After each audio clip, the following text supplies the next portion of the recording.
कौन ब्रह्मा का पिता है, कौन विष्णु की मां, शंकर का दादा कौन है, हमको दे बता।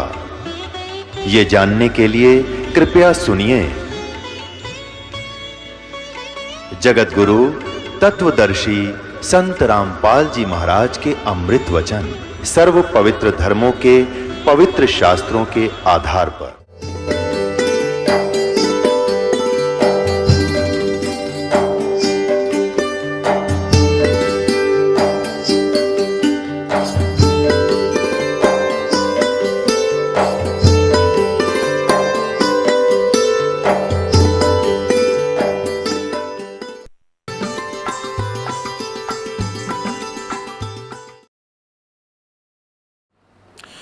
और आँखों देखा उन महापुरुषों का विवरण उनकी अमृतवाणी में, वो भी प्रमाण आपको दिया जाएगा जिनको परमात्मा का साक्षात्कार हुआ है। अब परमेश्वर कबीर जी ने यही कथा अपनी प्यारी आत्मा धर्मदास जी को सुनाई थी, जो बांधवगढ़ के रहने वाले थे। क्या बताया था? धर्मदास ये जग बोरा ना, कोई न जाने पद निर्वाण। यही कारण मैं कथा पसारा, जग से कहिए एक राम नियारा।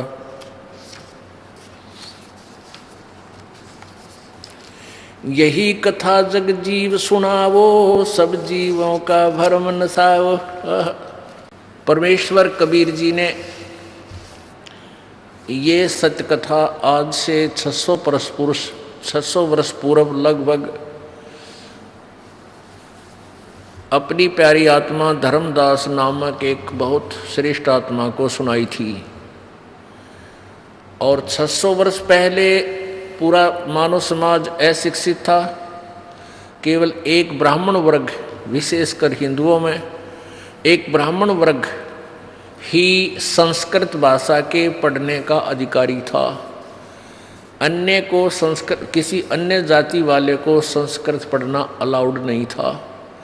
और यह बिजली इसलिए गिरी रही सज्ञान का हमारे ऊपर इतना साया छाया रहा कि हम सदग्रंथों को देख नहीं सकते थे, ना पढ़ सकते थे, हमें कोई आज्ञा नहीं थी। एक कड़ौली गांव है यहाँ हरियाणा में, कड़ौली खरखोदे के पास। वहाँ का एक जाट का लड़का, कड़ौली गांव का एक किसान का पुत्र होनहार था। उसने सोचा भी, कहते हैं वेद और सदग्रंथ शास्त्र गीता जी, इनके अंदर बड़ा गूढ़ रहस्य लिखा हुआ है और मैं उस गूढ़ रहस्य को जानूं और फिर सबको निस्वार्थ भाव से बताऊं। ये ब्राह्मण लोग तो अपने रोजी रोटी के लिए ही क्रियाएं करते रहते हैं।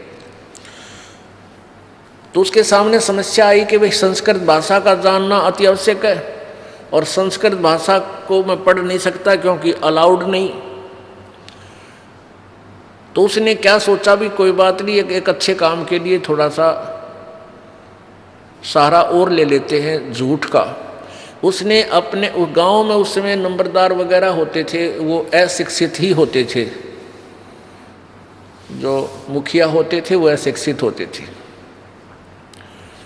और वो बच्चा पढ़ रहा था, वो 5-4 कक्षा पढ़ चुका था। तो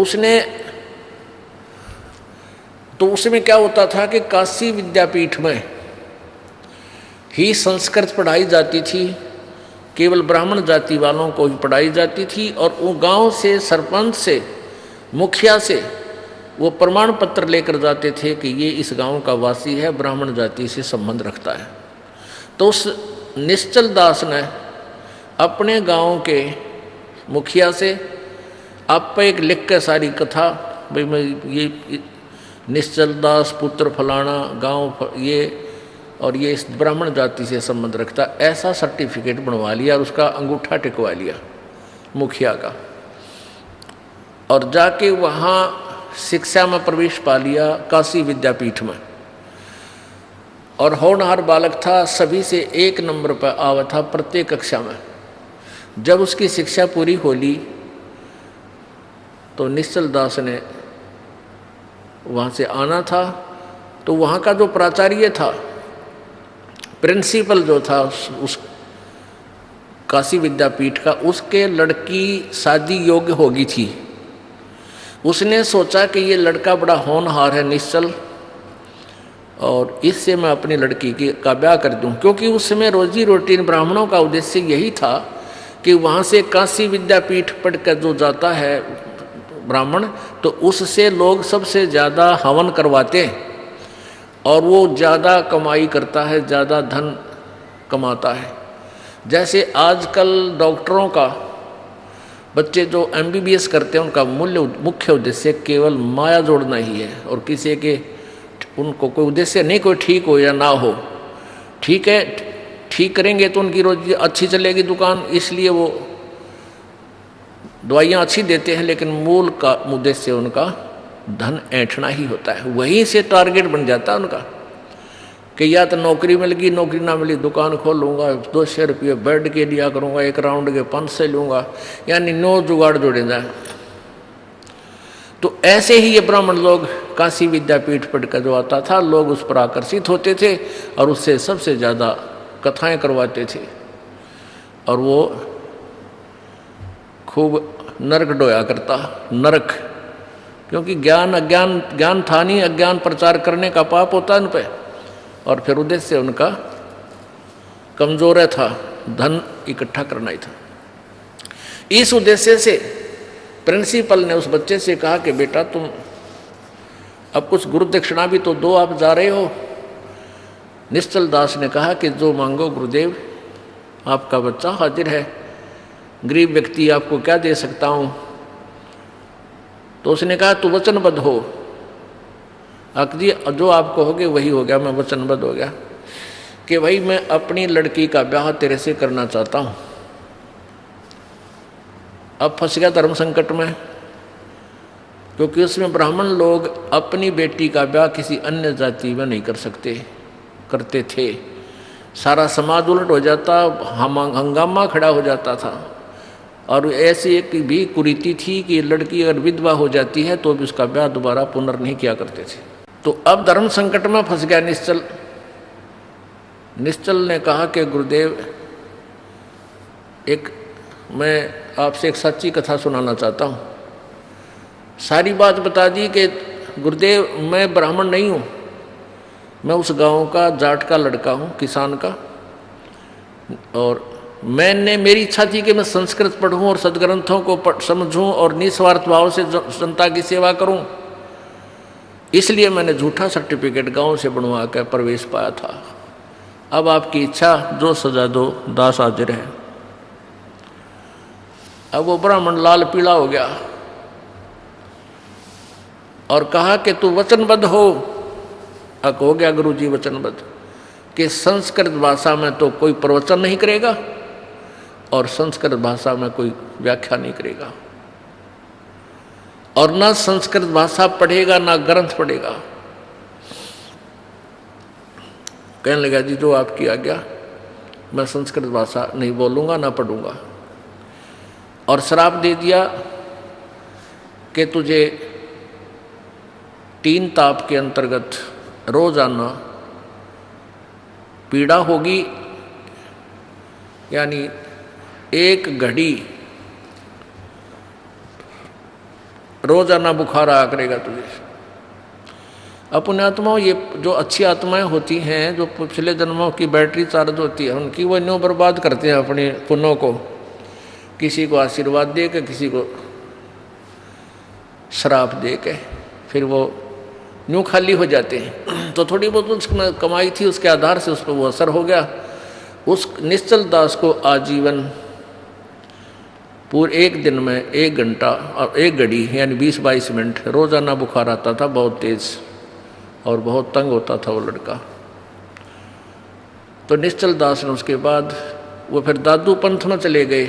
परमेश्वर कबीर जी दादू साहेब जी को मिले थे, तो निश्चल दास जी दादू पंथ में जाके अपनी जो जैसा उनको ज्ञान था वहाँ से ज्ञान ग्रहण किया और फिर अपना एक निश्चल ग्रंथ बनाया था।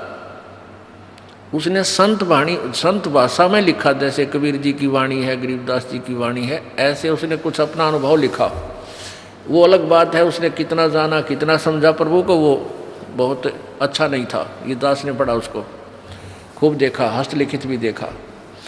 फिर भी अपना उद्देश्य ये कहने का ये है दास को कि ये बिजली यूं गिरी रही कि पहले एक भाषा, संस्कृत भाषा को पढ़ने का केवल ब्राह्मण वर्ग को अधिकार था, और इस ब्राह्मण वर्ग को कै ख का भी नहीं पता था। इन सदग्रंथों में लिखा कि सिर्फ संस्कृत घोट लिया करते, व्याकरण को आधार मान लेते, एक दूसरे से शास्त्रार्थ करते रहते, आपस में जो नगट मिट करी जनता ने स्वीकार कर ली। तो परमेश्वर कबीर जी 600 वर्ष पहले ये यथार्थ ज्ञान दिया करते थे। जो ये दास आज उस परमेश्वर की लिखी हुई समरवाणी तो 600 वर्ष पहले धर्मदास जी द्वारा लिपिबद्ध की गई थी, वो आज सुना रहा है पढ़ के। धर्मदास ये जग बोराना, कोई न जाने पद निर्वाण, यही कारण मैं कथा पसारा, जग से कहिए वो राम नियारा। परमात्मा कहते हैं कि प्यारी आत्मा धर्मदास जी, ये पूरा विश्व विचलित है, किसी के पास भी पूर्ण मोक्ष मार्ग नहीं है, कंप्लीट ज्ञान नहीं है, कंप्लीट नॉलेज नहीं है, अध्यात्म ज्ञान, और सब भ्रमित हैं। इसलिए मैंने तेरे को ये सृष्टि रचना सुनाई, और इस सृष्टि रचना को तू सबको सुना, और सबका भ्रम मिटा, सबको संशय रहित कर, और इसी से होंगे। यही ज्ञान जग जीव सुनावो, सब जीवों का भ्रम नसाओ। अब मैं तुमसे कहूँ चिताई, इस तेरे देवन की उत्पत्ति वाई। परमेश्वर कबीर जी और धर्मदास जी का जो वार्ता हुई थी, उसमें धर्मदास जी पहले हिंदू, पवित्र हिंदू धर्म में जन्म होने के कारण ब्रह्मा विष्णु महेश को सुप्रीम पावर मानना था। अजरो अमर कहा करता था कि इनके कोई माता पिता नहीं, ये अजरो अमर हैं, सर्वेश्वर हैं, महेश्वर हैं, मृत्युंजय कालंजय, और ये सर्वेश्वर, इनकी कोई माता पिता नहीं। परमेश्वर ने फिर उनको वो ज्ञान दिखाया, और फिर वो स्थान दिखाया, अपनी शक्ति से सतलोक लेकर गए। ब्रह्मा विष्णु महेश की सती थी पूरे ब्रह्मांडों में दिखाई, कहाँ कहाँ ये कितनी पावर रखते हैं। तब धर्मदास के समझ में आई। तो अब परमात्मा कहते हैं कि इस तेरे तीनों भगवाना का जन्म बताता हूँ, क्यों हुआ, कैसे हुआ ब्रह्मा विष्णु महेश का। अब मैं तुमसे कहूँ चिताई, तेरे देवन की उत्पत्ति भाई, कुछ संक्षेप कहूँ गहुराई, सब संशय तुमरे मिट जाई। कुछ संक्षेप में बताऊंगा, संक्षिप्त में, और इससे मैं बुद्धिमान व्यक्ति के सारे संशय नष्ट हो जाएंगे, कोई डाउट नहीं रहेगा। भाई भरम गए जग वेद पुराना, आदि राम का भेद न जाण्या। राम राम सब जगत बखाने, आदि राम कोई बिरला जाने। आदि राम, आदि पुरुष, सबसे पहला प्रभु, प्रभु, स्वयंभू। यजुर्वेद अध्याय नंबर 40 के मंत्र 8 में उस परमेश्वर कबीर देव की महिमा बताई है कि वो सप्रियागात शुक्रम कायम ऐसनाविरम अवर्णम अबिंदम अछेदम स्वयंभू परिभू व्यवधाता यथा तथ्य अर्थान, यानी वो परमात्मा पूर्ण ब्रह्म कबीर देव, कबीर मनीषी, वो कबीर महाविद्वान है, वो कबीर देव। उसकी काया माता पिता के योग से बने हुए शुक्र से नहीं है, शुक्रम अकायम ऐसनाविरम, उसका शरीर नाड़ी से बना हुआ नहीं है, वो स्वयंभू है और परिभू है, सबसे पहला, यानी आदि पुरुष वही है। परिभू माने आदि पुरुष, सबसे पहला प्रभु, पूर्ण प्रभु। तो क्या बताते हैं, आदि राम कोई बिरला जाने, और भरम गए जग वेद पुराणा। वेद और पुराणों को पढ़कर ये सब भ्रमित है, क्योंकि पवित्र चारों वेदों में जो ज्ञान है वो ब्रह्म के सत्र का है, यानी भक्ति विधि तो ब्रह्म के सत्र की है, इस ज्योति निरंजन तक की, और उसमें डिटेल वैसे पूर्ण परमात्मा की बहुत दे रखी है। लेकिन अंत में वेदों में ये स्पष्ट कर दिया गया है कि उस पूर्ण परमात्मा की यथार्थ स्थिति को हम नहीं जानते, उसके लिए किसी तत्वदर्शी संत की खोज करो। यजुर्वेद अध्याय नंबर 40 के मंत्र नंबर 10 से लेकर 13 तक पूरा विवरण दिया है उन तत्वदर्शी संतों का। पवित्र श्रीमद् भगवत गीता जी अध्याय नंबर 4 के श्लोक नंबर 34 में यही विवरण है। श्रीमद् भगवत गीता जी अध्याय नंबर 4 के श्लोक 34 में कहा है कि जिस सच्चिदानंद घन की वाणी अर्थात उस तत्व ज्ञान के विषय में चौथे अध्याय के 32वें श्लोक में वर्णन दिया है, उस तत्व ज्ञान को तू किसी तत्वदर्शी संतों के पास जाकर समझ, उनको दंडवत प्रणाम करने से, कपट छोड़कर प्रसन्न करने से वो तत्वदर्शी संत तुझे उस तत्व ज्ञान को बताएंगे। इससे सिद्ध है कि गीता ज्ञान दाता जो ज्ञान दे रहा है गीता जी में वो कंप्लीट नहीं है, और वो यथार्थ ज्ञान तत्व ज्ञान उससे भिन्न है, उसको तत्वदर्शी संत ही बताएंगे। वो तत्वदर्शी संत होगा कैसा?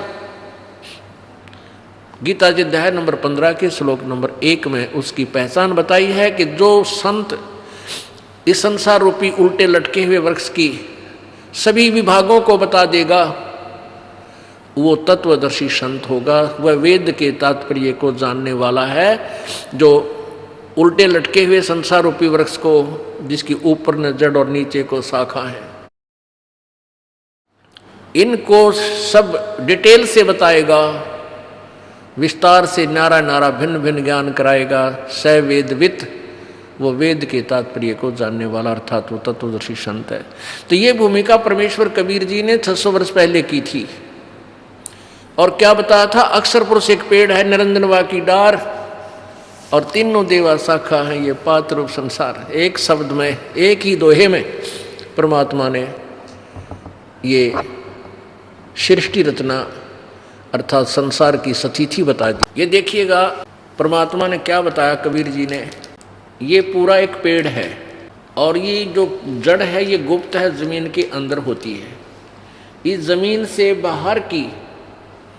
बाहर जो पेड़ नजर आता है, जो हिस्सा, इसको वृक्ष बोलते हैं, पेड़। तो परमेश्वर ने बताया है कि अक्षर पुरुष एक पेड़ है, यानी ये जो तना है इसको अक्षर पुरुष बोलते हैं। ये ज्योति निरंजन है, जो उसमें जाकर सो गया था सरोवर में, वो अक्षर पुरुष है।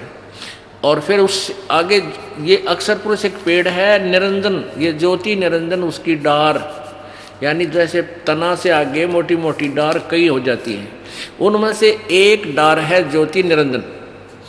और ये तीनों देवा शाखा है वाई पाते रूप संसारे, कि तीनों देवता रजगुण ब्रह्मा सतगुण विष्णु तमगुण शिव जी तो शाखाएं हैं, और ये पात रूप संसार। ये देखिएगा गीता जी अध्याय नंबर 15 के श्लोक नंबर 1 से 4 तथा 16-17, इस 16-17 में तीनों भगवानों के विषय में जानकारी दे रखी है। ये अक्षर पुरुष, अक्षर ब्रह्म कहो, अक्षर पुरुष कहो या परब्रह्म कहो, ये तना समझो, और क्षर पुरुष कहो अर्थात या क्षर ब्रह्म कहो, क्षर पुरुष कहो या काल ब्रह्म कहो, ज्योति निरंजन कहो, ये डार है, ये डार। और ये तीनों देवा रजगुण ब्रह्मा सतगुण विष्णु और तमगुण शिव जी, ये शाखा है, और ये पात रूप संसार। पुण्यात्माओं, अब ये क्लियर होगा कंसेप्ट कि परमात्मा ही अपनी महिमा को, अपने द्वारा रची सृष्टि को ठीक ठीक बताता है। ऋग्वेद अथर्ववेद कांड नंबर 4 के श्लोक अनुवाक नंबर 1 के मंत्र, उसमें 7 मंत्र हैं अनुवाक 1 में, कांड नंबर 4 के। उसमें स्पष्ट किया हुआ है कि परमात्मा ने पहले ऐसा रचना की, फिर उसकी रचना की, फिर सभी ब्रह्मांड जो छोटे मोटे जितने हैं सब काल के या ऊपर के, उसी ने सबकी रचना की। और अपने द्वारा रची हुई सृष्टि को परमेश्वर कबीर देव ही स्वयं आकर के ठीक ठीक बताता है। वो सतलोक से चलकर आता है, उसको कोई पहचान नहीं पाता क्योंकि वो एक कवि की भूमिका करता है। लोग उसको कवि कहने लग जाते हैं, लेकिन वो भगवान होता है, परमेश्वर होता है। ये चारों वेद बताते हैं ऐसे इसका। तो इसके लिए थोड़ा सा हमने अपने पवित्र सदग्रंथों का सहारा साथ साथ लेना पड़ेगा। अब देखिएगा श्रीमद् भगवत गीता, अनुवादक हैं जय दयाल गोविंद का।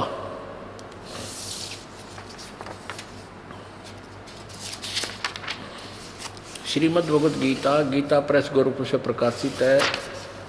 प्रकाशक व मुद्रक हैं गीता प्रेस गोरखपुर, गोविंद मोहन कार्यालय कोलकाता का संस्थान। इसके हम अध्याय नंबर 4 दिखाते हैं। इसमें 32 नंबर श्लोक में क्या कहा है कि जो हमने जो पहले वर्णन किया है 25 से लेकर 30-31 तक, उसके अतिरिक्त बहुत इस प्रकार और भी, उनके अतिरिक्त और भी बहुत प्रकार के यज्ञ यानी धार्मिक अनुष्ठानों की जानकारी। यहाँ इन्होंने थोड़ी सी अनुवाद में गलती की है। ब्रह्मणे मुखे का अर्थ लिख दिया वेद की वाणी, नहीं, ये ब्रह्मणे का अर्थ है सच्चिदानंद घन परमेश्वर की वाणी यानी सूक्ष्म वेद में विस्तार से कहे गए हैं। उन सब को तू कर्म जान यानी क्रिया कर कर ही वो संपन्न होते हैं, होने वाले जान। इस प्रकार तत्व से जानकर उनके अनुष्ठान द्वारा यानी सूक्ष्म वेद से सच्चिदानंद घन की वाणी के अनुसार जो साधना करने से तू कर्म बंधन से सर्वथा मुक्त हो जाएगा। अब इसका कंसेप्ट क्लियर होगा 17वें अध्याय के 23वें श्लोक तक। ये देखो 17वां अध्याय का 23वां श्लोक, अध्याय नंबर 17, इसका श्लोक नंबर 23।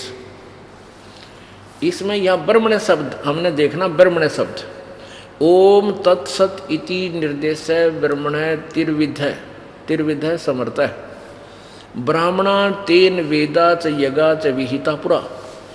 अब इन्होंने स्वयं अनुवाद किया है ओम तत्सत। ऐसे ये 3 प्रकार का ब्रह्मण्य माने सच्चिदानंद घन ब्रह्म का, सच्चिदानंद घन ब्रह्मण्य माने सच्चिदानंद घन नोट वेद। यहाँ इन्होंने गलत अनुवाद किया है, देखिए ये चौथे जाएगा 32वें श्लोक में इन्होंने, जहाँ क्योंकि इनको तत्व ज्ञान नहीं था, अनुवाद करने बैठ गए, अड़ंगा कर दिया। इस प्रकार और भी जो पहले कहे उनसे अतिरिक्त बहुत प्रकार के यज्ञ यानी धार्मिक अनुष्ठान सच्चिदानंद घन की वाणी में विस्तार से कहे गए हैं। उन सब को यानी शारीरिक क्रियाओं द्वारा होने वाले जान, इस प्रकार तत्व से जानकर उनके अनुष्ठान द्वारा तो कर्म बंधन से सर्वथा मुक्त हो जाएगा। अब इस सच्चिदानंद घन यानी तत्व वेद है, ये सूक्ष्म वेद है, तत्व ज्ञान है। इस तत्व ज्ञान को कहाँ प्राप्त कर, चौथे अध्याय के 34वें श्लोक में। ये देखो ये 34वें अध्याय का ये 34वां श्लोक। उस ज्ञान को जो सच्चिदानंद घन की वाणी में है, कोई तत्वदर्शी संत बताएंगे, उस ज्ञान को तू तत्वदर्शी ज्ञानियों के पास जाकर समझ, उनको भली भांति दंडवत प्रणाम करने से, उनकी सेवा करने से और कपट छोड़कर सरलतापूर्वक प्रश्न करने से, नम्रतापूर्वक प्रश्न करने से वे तत्वदर्शी ने परमात्म तत्व को भली भांति जानने वाले यानी तत्वदर्शी संत ज्ञानी महात्मा तुझे उस तत्व ज्ञान का उपदेश करेंगे। ओह, इसे सिद्ध है कि वेद ज्ञान दाता जो बोल रहा है उससे अलग है, वो सच्चिदानंद घन की वाणी या कबीर वाणी है। ये कबीर वाणी है वो, और वो परमात्मा अपनी वाणी द्वारा एक कवि रूप में प्रकट होकर उस कबीर वाणी द्वारा लोकोक्तियों के माध्यम से, शब्दावलियों के माध्यम से, पदावलियों के माध्यम से अपनी महिमा का वर्णन करता है। वो एक प्रसिद्ध कवि की पदवी भी प्राप्त करता है, उसको लोग कवि कहने लग जाते हैं, लेकिन वो परमात्मा होता है। वो तीसरे धाम में रहता है, सतलोक में, और वहाँ से चलकर यहाँ आता, अपनी प्यारी आत्माओं को मिलता है, उनको यथार्थ ज्ञान से परिचित करवाकर फिर अपना गवाह बनाता है। ये प्रमाण ऋग्वेद मंडल नंबर 9 सूक्त नंबर 86 मंत्र नंबर 26-27, ऋग्वेद मंडल नंबर 9 सूक्त नंबर 82 मंत्र 1, 2, 3, ऋग्वेद मंडल नंबर 9 सूक्त नंबर 96 मंत्र नंबर 16 से लेकर 20 तक बिल्कुल स्पष्ट कर देते हैं कि वो उस परमात्मा का क्या नाम है। ये प्रश्न किया गया 96 सूक्त नंबर 96 के श्लोक नंबर 16 में। 17 में उसका उत्तर दिया है कि वो कबीर परमात्मा है, और कबीर वाणी के माध्यम से कबीर गिर भी और कबीर वाणी द्वारा लोकोक्तियों के माध्यम से ऊंचे स्वर में आवाज लगा लगा के अपना यथार्थ ज्ञान प्रचार करता है। इस कारण से वो प्रसिद्ध कवि की उपाधि प्राप्त करता है, और उस कवि द्वारा, उस ऋषि कहो चाहे कवि संत कहो, वो संत रूप में भी होता है, वो ऋषि भी कहलाता है। उस संत यानी ऋषि कृत जो वाणी है वो उनके अनुयायियों के लिए बहुत आनंददायक होती है, ऐसा अनुवर्णन है। अब आपको दिखाते हैं तत्वदर्शी संत की पहचान क्या है 15वें अध्याय के प्रथम श्लोक में। अब पुण्यात्माओं, आज का जो प्रसंग है कि आपका पुण्य भाग है कि आपको अब ये समय मिला है, आपको जन्म मिला है ऐसे समय में कि अब परमात्मा मिलेगा, क्योंकि हम सद्ग्रंथों को आँखों देखकर और उस परमेश्वर के तत्व ज्ञान पर विश्वास कर पाएंगे। हम अभी तक विश्वास नहीं कर पा रहे थे इस परमेश्वर की वाणी में जो 600 वर्ष पहले बोली थी, आज सब सद्ग्रंथ प्रमाणित कर रहे हैं।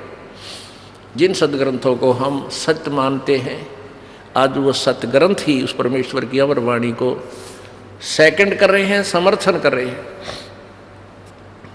अब देखो 15वें अध्याय का प्रथम मंत्र, अथ पंचदशो यानी 15वां अध्याय।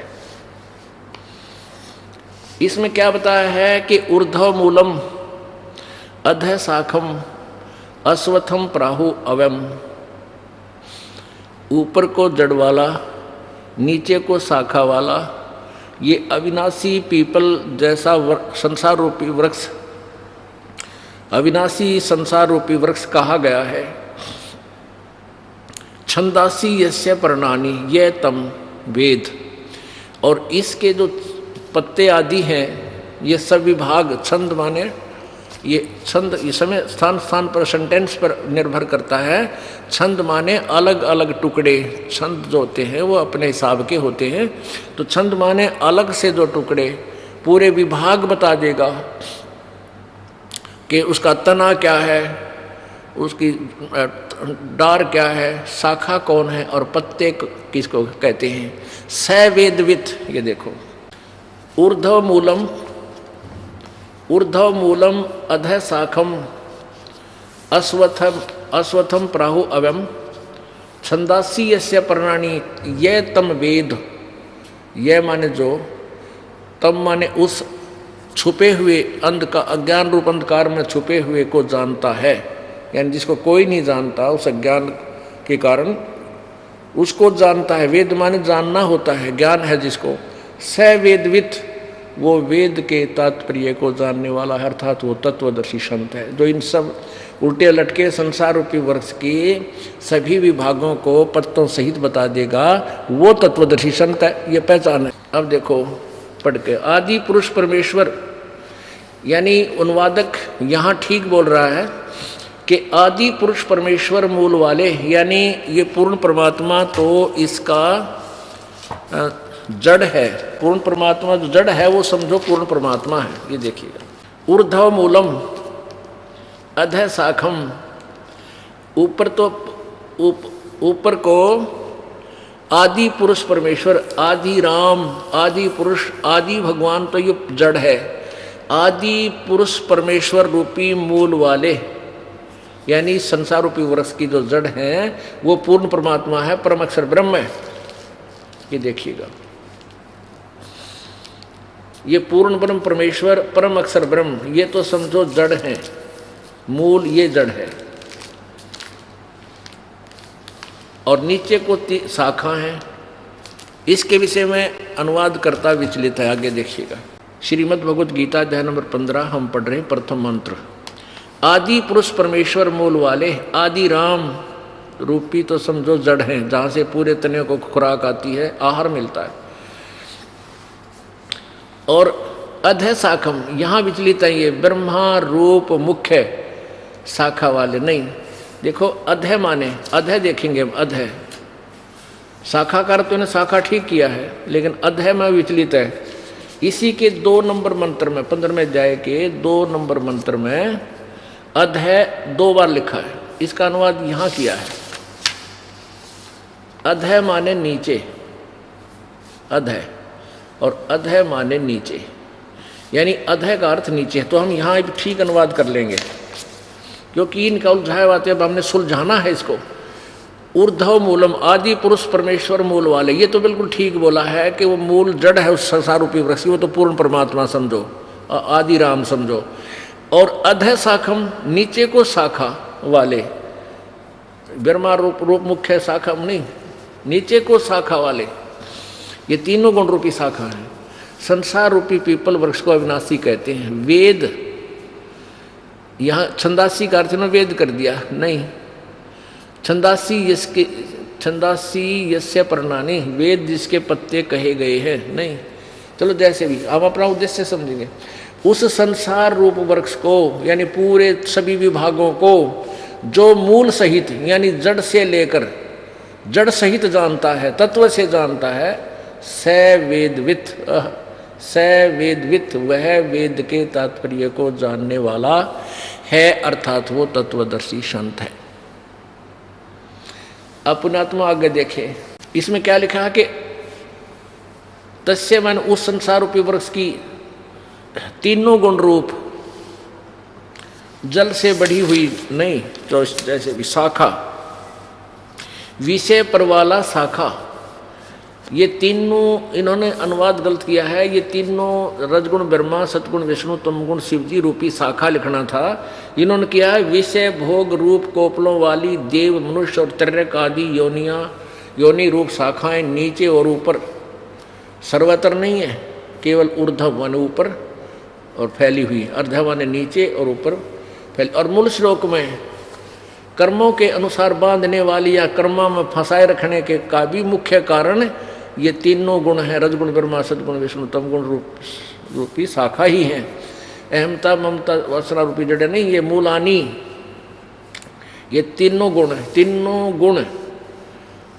देखो ये लिखा है तीनों गुण रूपी शाखाएं, उस संसार रूपी वृक्ष की तीनों गुण रूप रजगुण ब्रह्मा, सतगुण विष्णु, तमगुण शिवजी रूपी शाखाएं ऊपर और नीचे फैली हुई है। और इस मनुष्य जीवन में, मनुष्य लोक में, इस पृथ्वी पर कर्मा के अनुसार बांधने वाली यानी फंसाने के मुख्य कारण भी यही है। मुख्य मूलानी यानी जड़ हैं, ये खास कारण है। ये हमें फंसाने की मुख्य कारण तो ये भी यही हैं, या बांधे रखते हैं, नीचे और ऊपर व्याप्त हैं। सभी लोकों में नहीं है, 3 लोकों में।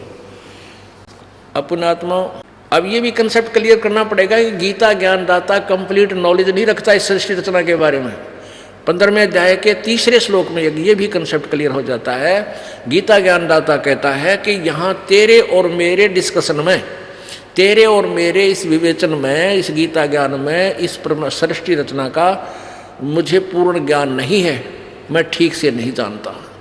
देखो 15वें अध्याय का 3रा श्लोक गीता जी का पढ़ रहे हो। इस संसार वृक्ष का स्वरूप जैसा कहा है यहाँ वैसा यहाँ विचार काल में अर्थात तेरे मेरे डिस्कशन में नहीं पाया जाता, क्योंकि न तो इसको आदि है और न इसका अंत है, और न इसकी अच्छी प्रकार से स्थिति है। इसलिए इस सुविरूढ़ मूलम, क्योंकि जड़ रूपी जो स्थान है, जो भगवान है, वो अजरो अमर है, विरूढ़ सुविरूढ़ यानी दृढ़ है। अहमता ममता ये इनकी अपना सोच है, वासना नहीं। अति दृढ़ मूल वाले, इसलिए इस अति दृढ़ मूल वाले यानी वृक्ष को, इस अश्वत्थम संसार रूपी पीपल के वृक्ष को दृढ़ेन असंग शस्त्रेन छित्वा, अनुवाद गलत है यहाँ का, दृढ़ यानी उस जो अटल ज्ञान है, तत्वदर्शी तत्व ज्ञान है, उस तत्व ज्ञान रूपी शस्त्र द्वारा काट के, इन्होंने गलत किया, वैराग रूप शस्त्र द्वारा नहीं, उस तत्व ज्ञान रूपी शस्त्र द्वारा काट कर था तत्वदर्शी संतों से वो ज्ञान समझ कर, उसके पश्चात चौथे अध्याय में ना 15 में जाएंगे, चौथे श्लोक में, उसके पश्चात उस परम पद रूप परमेश्वर को भली भांति खोजना चाहिए, जिसमें गए हुए पुरुष फिर लौटकर संसार में नहीं आते, और जिस परमेश्वर से इस पुरातन संसार रूपी वृक्ष की प्रवृत्ति विस्तार को प्राप्त हुआ था, जिसने संसार रूपी वृक्ष की रचना की है, और उसी आदि पुरुष नारायण के मैं शरण हूँ, इस प्रकार दृढ़ निश्चय करके उस परमेश्वर का मनन और निधिध्यासन करना चाहिए। यह स्पष्ट हो गया कि गीता ज्ञानदाता से कोई और परमात्मा है, और उसी ने सारी सृष्टि की रचना की है। उसके तत्व ज्ञान को और सृष्टि रचना को वेद गीता ज्ञानदाता नहीं जानता, उसके लिए ऑप्शन छोड़ दिया कि तत्वदर्शी संतों को ढूंढो, खोजो, और वो तत्वदर्शी संत कैसे होंगे, वो प्रमाण 15 में अध्याय के प्रथम श्लोक में दिया। अब परमात्मा ने बताया कि अक्षर पुरुष एक पेड़ है, निरंजन वा की डार, तीनों देवा शाखा हैं, ये पात रूप संसार। और इस दास ने भी मौखिक कथा सुनाई परमेश्वर कबीर जी द्वारा 600 वर्ष पहले बताई हुई अपने अमृतवाणी से, कि 3 परमात्मा, एक परम अक्षर पुरुष, ये तो पूर्ण ब्रह्म है, सत्य पुरुष कबीर जी है, और अक्षर पुरुष ये परब्रह्म है, और सरपुरुष ये ज्योति निरंजन ब्रह्म है। ये 3 परमात्माओं की सचिति है। अब आपको गीता जी, पवित्र गीता जी में क्लियर करते हैं। अब देखिएगा 3 परमात्माओं की न्यारी न्यारी सचिति जो परमेश्वर कबीर जी ने 600 वर्ष पहले बताया था। अक्षर पुरुष एक पेड़ है, निरंजन वा की डार, और तीनों देवा शाखा है, ये पात रूप संसार। अब यहाँ सबसे पहले एक और आपको क्लियर बताना पड़ेगा कि रजगुण ब्रह्मा है, सतगुण विष्णु, तमगुण शिव जी। पुण्यात्माओं, ये ऐसा ज्ञान है कि अभी तक किसी के पास नहीं पहुंचा, और प्रत्येक प्राणी उसी से में मान पावेगा, वो अपनी आँखों प्रमाण देख लेगा, और बुद्धिमान व्यक्ति प्रमाण देखने के बाद मान जाया करते हैं, और मूड नहीं माना करते। तो मूडों से हमारा कोई लेन देन भी नहीं है। अब सबसे पहले प्रमाणित करते हैं कि रजगुण ब्रह्मा है, सतगुण विष्णु, तमगुण शिव जी, तब ये परमेश्वर का ज्ञान आप जी के हृदय में समा होगा। श्रीमद् देवी भागवत देखिएगा, इसमें हिंदी और संस्कृत दोनों हैं। श्रीमद् देवी भागवत हिंदी भाषा टीका सहित प्रथम भाग, ये कहाँ से प्रकाशित है? अथ श्री देवी भागवतम भाषा टीका सभाष्टीकम सहमात्यम, खेमराज श्री कृष्ण दास प्रकाशन, बम्बई 4। अब इसके तीसरे स्कंद में अथ श्रीमद् देवी भागवते भाषा टीका युक्ते तृतीय स्कंद प्रारंभते, यहाँ तीसरा स्कंद प्रारंभ होता है, और इसके प्रश्न नंबर 11 पे है, अध्याय नंबर 5 के मंत्र नंबर 8 में, अध्याय 5 तीसरा स्कंद भाषा टीका सही तृतीय स्कंद, और 8वां मंत्र है ये। 7वां समाप्त हुआ, 8वां प्रारंभ होता है।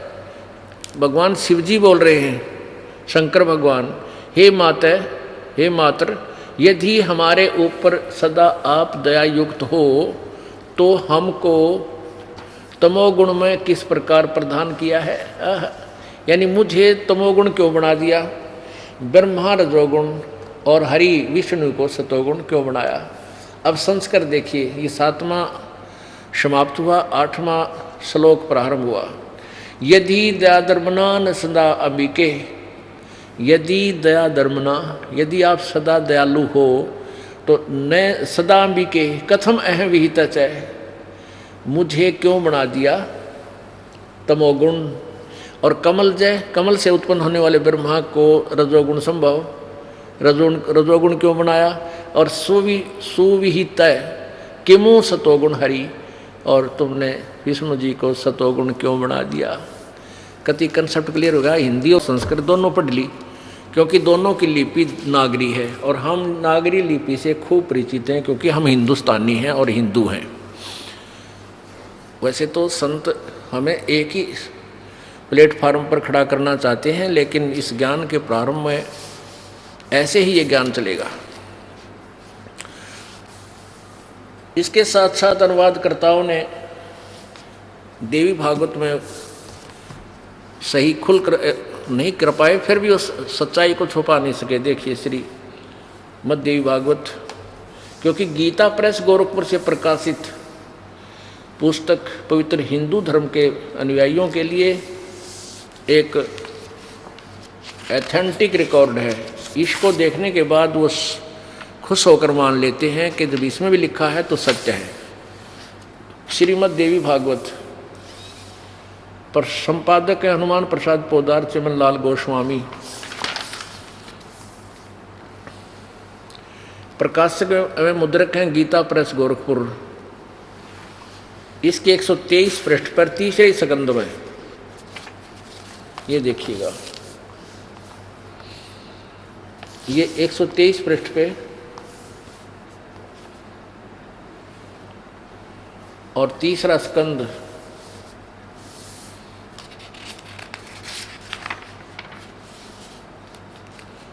अध्याय 5 है, क्योंकि यहाँ अध्याय 120 पृष्ठ पे अध्याय 1 और 3 समाप्त होगी। ऊपर यहाँ से शुरू होते हैं ये 4 और 5, तो ये 5वां अध्याय है, ये चल रहा है। तीसरा स्कंद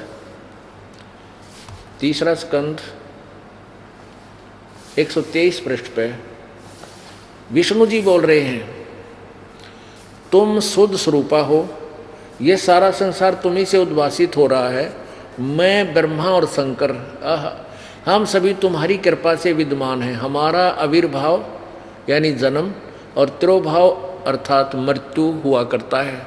हमारा तो जन्म और मृत्यु होता है, हम अविनाशी नहीं हैं। केवल तुम ही नित्य हो, जगत जननी हो, प्रकृति और सनातनी देवी हो। प्रकृति दुर्गा को बोलते हैं, ये भी ध्यान रखना। ये आपका गीता जी में काम आओगा, जब दास आपको गीता जी में सृष्टि रचना प्रमाण करेगा। भगवान शंकर बोले, देवी यदि महाभाग विष्णु तुम्ही से प्रकट हुए हैं तो उनके बाद उत्पन्न होने वाले ब्रह्मा भी तुम्हारे ही बालक हुए। फिर मैं तमोगुणी लीला करने वाला शंकर क्या तुम्हारी संतान नहीं हुआ? अर्थात ब्रह्मा भी आपका बेटा, विष्णु भी आपका बेटा और मैं शंकर भी आपका पुत्र। अर्थात मुझे भी उत्पन्न करने वाली तुम ही हो। सिवे संपूर्ण संसार की सृष्टि करने में तुम बड़ी चतुर हो। आगे देखो, इस संसार की सृष्टि, स्थिति और संहार में तुम्हारे गुण सदा समर्थ हैं। उन्हीं तीनों गुणों से उत्पन्न हम यानी ब्रह्मा, विष्णु एवं शंकर नियमानुसार कार्य में तत्पर रहते हैं। यानी इससे सिद्ध हो गया तीनों गुणों से उत्पन्न रजगुण ब्रह्मा, सतगुण विष्णु, तमगुण शिव जी। और ये भी कंसेप्ट क्लियर हो गया कि ब्रह्मा विष्णु महेश की माता दुर्गा है या प्रकृति देवी है, शेरा वाली है, अष्टंगी है। अब आपको सुनाएंगे 15वें अध्याय का 16 और 17 श्लोक में। ये तो क्लियर हो गया, रजगुण ब्रह्मा है, सतगुण विष्णु, तमगुण शिव जी। और परमात्मा ने अपनी अमर वाणी में, सच्चिदानंद घन की वाणी में बताया है कि अक्षर पुरुष एक पेड़ है, निरंजन ये ज्योति, निरंजन काल इसकी डार, तना तो अक्षर पुरुष है और डार ये क्षर पुरुष। और तीनों देवा शाखा है वाई पात रूप संसार। तीनों देवा रजगुण ब्रह्मा, सतगुण विष्णु, तमगुण शिव जी तो शाखा है और पात रूप संसार। और वो जो प्रोक्ष प्रभु है, जो गुप्त है, दिखाई नहीं देता, वो परम अक्षर ब्रह्म है। गीता जी अध्याय नंबर 8 के प्रथम मंत्र में, प्रथम श्लोक में अर्जुन ने पूछा कि हे प्रभु, आपने 7वें अध्याय के 29वें श्लोक में जिस तत्ब्रह्म के विषय में जानकारी बताई है कि उसको जानने के बाद और अखिल यानी पूरे अध्यात्म ज्ञान को समझने के पश्चात ये प्राणी यहाँ की किसी वस्तु की मांग नहीं करता, केवल जरा और मृत्यु यानी बुढ़ापे और मृत्यु से भयभीत होकर इससे छूटने का ही प्रयत्न करता है। तो 8वें अध्याय के प्रथम मंत्र में अर्जुन ने पूछा वो किम तत्ब्रह्म, वो तत्ब्रह्म क्या है। 8वें अध्याय के गीता जी के 3रे श्लोक में मंत्र में कहा कि वो परम अक्षर ब्रह्म है। अब इससे संबंधित है, इसलिए 8वां अध्याय आपको दिखाना पड़ेगा। पुण्यात्माओं, आप बालक नहीं हो। अब वो समय आ गया है कि मानव बहुत इंटेलिजेंट हो गया और उस इंटेलिजेंसी को हम दुरुपयोग कर रहे हैं। कितना परमाणु बम बना के कितना आकाश में घूमने की सैर सपट्टियाँ की तैयारी कर रहे हैं। हमने इस शिक्षा का लाभ उठाना था अपने सदग्रंथों को पहचान कर, भगवान को पहचानना है इस सदग्रंथों को देखकर। तो आप आसानी से समझ सकते हो। छोटे छोटे बच्चे भी बहुत बुद्धिमान आ गए हैं, इनकी पिछली कमाई बहुत पुण्य है जो अब इनका जन्म हो रहा है इस समय में। और ये कितने इंटेलिजेंट हैं, कंप्यूटरों का रेल बना दें, कंप्यूटर पर बैठ के 1 मिनट में अरिशेष मोबाइल चला दें छोटे छोटे बालक। तो अब ये बहुत आसानी से समझेंगे परमात्मा को, और परमात्मा पाना कोई मुश्किल नहीं, उसको समझना कठिन था। अब देखिए 8वें अध्याय का प्रथम मंत्र, गीता जी अध्याय नंबर 8 और मंत्र नंबर 1। इसमें पूछा है अर्जुन ने, अर्जुन वाच किम तत्ब्रह्म किम अध्यात्म किम कर्म पुरुषोत्तम अधिभूतम च किम प्रोक्तम अधिदेवम किम उच्यते। इसका यहाँ जिक्र आया था। ये 7वां अध्याय बिल्कुल साथ में है, इसमें 30 श्लोक है 7वें अध्याय का, और ये 29वां श्लोक यहाँ नीचे लिखा है इसकी संस्कृत। इसमें लिखा है कि जरा मरण मोक्षाय माम आश्रित्य यतन्तीये ते ब्रह्म तत्विदु।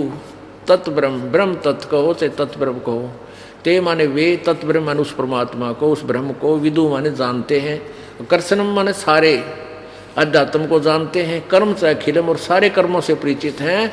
वो केवल इस तत्ब्रह्म से परिचित हैं, सारे अध्यात्म ज्ञान से परिचित हैं। वो जरा मरण मोक्षाय माम आश्रित, मेरे इस ज्ञान का आश्रित करके कि तत्वदर्शी संतों की खोज कर लो, उससे समझ लो, उसके पश्चात वो जन्म मरण से मोक्ष की ही इच्छा करते हैं। ये इन्होंने अनुवाद किया है।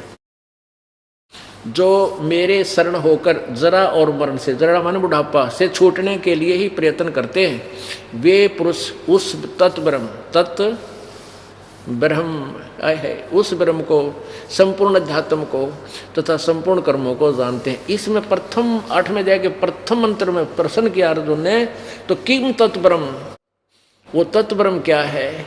किम, वह तत्व माने वह, ब्रह्म माने ब्रह्म, वह ब्रह्म क्या है।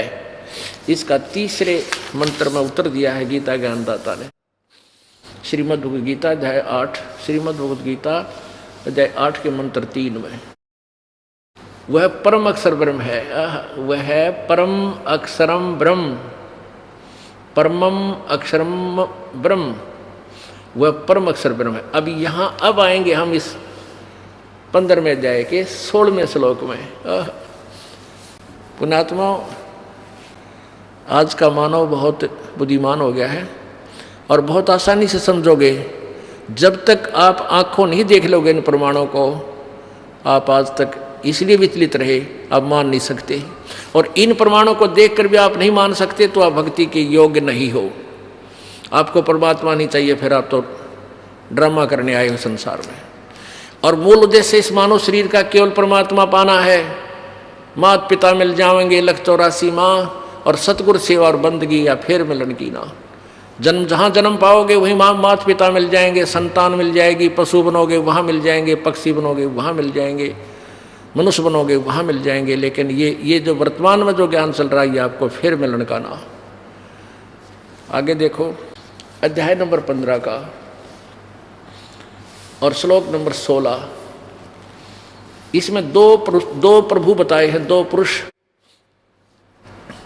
दिवौ इमौ पुरुषौ लोके शर च अक्षर सरच अक्षर, हम संत भाषा में इसको क्षर बोल देते हैं, यानी समझन भाषा नहीं हो जाए, क्षर अक्षर हमारे संत भाषा में। लेकिन इस भाषा में तोतला बोलना पड़ा है, थोड़ा कम समझ में आवा है, इसलिए हम सीधे बोलते हैं क्षर और अक्षर। तो यहाँ इसको इस भाषा में बोले सर और असर, सर अक्षर, ये शर ब्रह्म बोलते हैं, शर यानी अक्षर। ये दो भगवान है, क्षर पुरुष और अक्षर पुरुष। और सर सर्वाणी भूतानी कटुष्ट अक्षर उच्यते, इन दोनों के लोकों में क्षर पुरुष ये ब्रह्म है, अक्षर पुरुष ये परब्रह्म है। ये अक्षर ब्रह्म भी कहलाता है, अक्षर ब्रह्म भी कहलाता है। इसको अक्षर ब्रह्म भी कहते हैं, इसको क्षर पुरुष भी कहते हैं, इसको अक्षर पुरुष भी कहते हैं, अक्षर ब्रह्म भी बोल सकते हैं। पुरुष माने प्रभु, ब्रह्म माने भी प्रभु। और इनके लोक में सभी प्राणियों और इनके स्थूल शरीर तो नाशवान है, सर है, और आत्मा अविनाशी है। ये देखो अनुवाद इन्हीं का। इस संसार में नाशवान और अविनाशी, इस संसार में नाशवान और अविनाशी भी ये दो प्रकार के पुरुष हैं, दो प्रकार के प्रभु हैं। क्षर पुरुष कहो चाहे क्षर ब्रह्म कहो, दो प्रकार के प्रभु हैं, परमात्मा हैं। और संपूर्ण प्राणियों के शरीर नाशवान है और जीवात्मा अविनाशी है। यानी इनके लोक में ये इनके समेत भी इनके सब स्थूल शरीर तो इनकी ये नाशवान है, जीवात्मा किससे की बिना मरती, गधे की कुत्ते की, वो तो अलग बात है। आगे देखो 17वें में तीसरा परमात्मा बताया हो, परम अक्षर ब्रह्म। क्या कहा है? उत्तम पुरुष तो अन्य, पुरुष माने परमात्मा। इस संसार में अक्षर पुरुष, अक्षर पुरुष, सर यानी सर पुरुष और अक्षर, नाशवान और अविनाशी, सर पुरुष और अक्षर पुरुष। इस पुरुष को हम यहाँ भी लगा सकते हैं। दो प्रकार के पुरुष हैं। पुरुष छोड़ दिया ना लिख के, या भगवान लिखना था, प्रभु लिखना था, ब्रह्म लिखना था। दो प्रकार के ब्रह्म हैं। और वास्तव में 17वें श्लोक में कंसेप्ट क्लियर कर दिया कि उत्तम पुरुष तो अन्य है, वो श्रेष्ठ प्रभु अविनाशी परमात्मा तो ऊपर वाले दोनों से कोई और है। वो कौन है? वो परम अक्षर ब्रह्म है, जो गीता जी अध्याय नंबर 8 के श्लोक नंबर 1 के उत्तर में 3 में बताया है। उत्तम पुरुष है तो अन्य परमात्मा इति उदाहरत है, जिसको परमात्मा कहा जाता है। यह लोकत्रयम, जो तीनों लोकों में आविश्य विभर्ति प्रवेश करके सबका धारण पोषण करता है, वो अवय ईश्वर है। अवय माने अविनाशी, ईश्वर माने सबका मालिक। उत्तम पुरुष तो अन्य ही है, उत्तम प्रभु ऊपर वालों से कोई न्यारा ही है, जो तीनों लोकों में प्रवेश करके, यानी वो यहाँ आता है प्रभु, और सबका धारण पोषण करता है, यानी सबको यथार्थ ज्ञान और सत भक्ति से परिपूर्ण करता है। उनका पालन पोषण और अपनी तरफ से अलग से धन देकर उनका पोषण करता अपने कोटे थे। अविनाशी परमेश्वर परमात्मा इस प्रकार कहा गया है। अपने आत्माओं, ये तो कंसेप्ट क्लियर हो गया कि सर पुरुष और अक्षर पुरुष ये उत्तम पुरुष नहीं है, ये श्रेष्ठ प्रभु नहीं है। इसलिए 17वें श्लोक में कहा 15वें अध्याय के गीता जी में कि उत्तम पुरुष है तो अन्य, वो परमात्मा कहते हैं, वही तीनों लोकों में प्रवेश करके सबका धारण पोषण करता है, वो अविनाशी परमात्मा है। आगे ना फिर इसमें एक उल्टा देंगे आपको, थोड़ा बताना पड़ेगा। 15वें अध्याय के 18वें श्लोक में ये क्या कहता गीता ज्ञानदाता कि मुझे लोक वेद के आधार से पुरुषोत्तम मानते हैं, क्योंकि जितने प्राणी मेरे किस ब्रह्मांड में, उनसे मैं उत्तम हूँ, उनसे थोड़ा श्रेष्ठ हूँ, उनसे मैं प्रभावशाली हूँ, इसलिए लोक वेद में मुझे उत्तम पुरुषोत्तम कहते हैं। आई एम नॉट पुरुषोत्तम, क्योंकि वो तो 15वें अध्याय के 17वें श्लोक में क्लियर कर दिया कि उत्तम पुरुष है तो अन्य, वो तो कोई और है। और ये क्या कहता, मुझे तो लोक वेद है सुना सुनाया ज्ञान जो सच्चा नहीं हो, लोक वेद अक्षेत्रीय ज्ञान, उसमें मुझे परमात्मा कहते हैं। जैसे ये दास, हम सभी पहले लोक वेद के आधार से ब्रह्मा विष्णु महेश को अजरो अमर मानते थे, इनके कोई माता पिता नहीं है ऐसा मानते थे। अब ये तत्व ज्ञान की रोशनी में हमें दिखाई दिया कि ये नाशवान है, अविनाशी नहीं है। तो लोक वेद से हम इनको अजरो अमर मानते थे, सर्वेश्वर मानते थे, मृत्युंजय मानते थे, कालज्ञ मानते थे। ऐसे ये गीता ज्ञानदाता कहता है मुझे लोक वेद के आधार से पुरुषोत्तम कहते हैं, क्योंकि मैं मेरे अंतर्गत जितने प्राणी हैं उन ते तगड़ा हूँ, उनका कंट्रोलर हूँ। ये देखो 15 में जाएगा 18वां श्लोक, 17वां आपने पढ़ लिया।